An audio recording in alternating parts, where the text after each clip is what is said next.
And the eyes of the world are on the U.S. and the swearing ceremony of Joe Biden, who was the winner of one of the most contested and controversial elections in the United States. To offer more details about the event, as well as its relevance, we now receive our collaborator, Jorge Gestoso. Gestoso, be welcome. Thank you, Gladys. In about 30 minutes, less than 30 minutes, President Trump will be leaving the White House for the end of his presidency, and he's going to be flying to join Base Andrews, a military base in the outskirts of Washington, where he's going to be taking the Air Force One for the last time of his presidency, of this presidency, and going back home to Mar-a-Lago in Florida. In the meantime, in the morning, the two of them were just about 100 yards away. President Trump was sleeping at the White House. President-elect until midday, Joe Biden was sleeping at Blair House, that is the house for the special guests. And they haven't talked yet. They have never been called Biden by Trump. But Biden is attending a church ceremony this morning, and he has invited the Republican leadership, both of the Senate and from the House of Representatives. Also, the Vice President-elect Kamala Harris is going to be attending, a big gesture of trying to create union and eliminate that awful division and tension that Trump was creating along 4 years.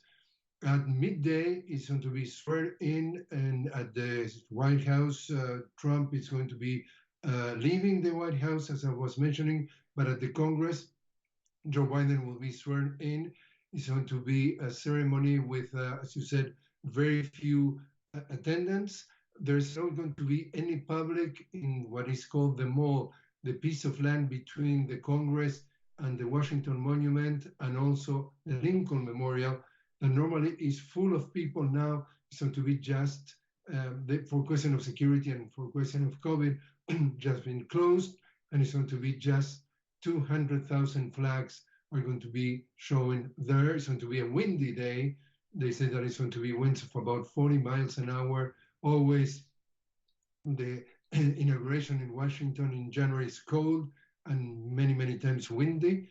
But most definitely, as soon as he finished the swearing, he's going to go to the cemetery, Arlington Cemetery, together with the other three presidents that are attending this ceremony. We're talking about Clinton, Bush, and Obama, and they're going to deposit a wreath of flowers to the veterans that has died in combat.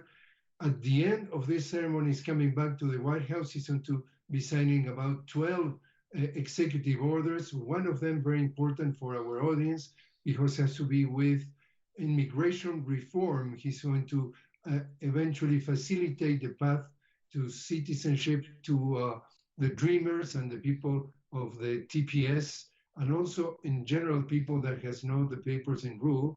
So most definitely a turn in the page. He wants to absolutely turn the page in many senses with those executive orders of what has been the Trump era, but all that is taking place in what it seems here in Washington, a war zone.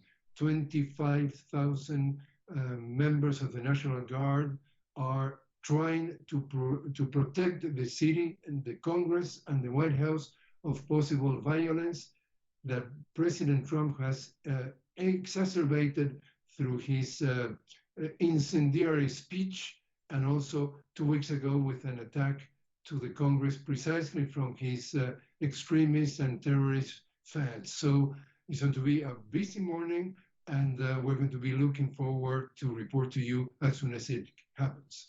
Gladys. Yes, so indeed. We thank our collaborator Jorge Gestoso for his report.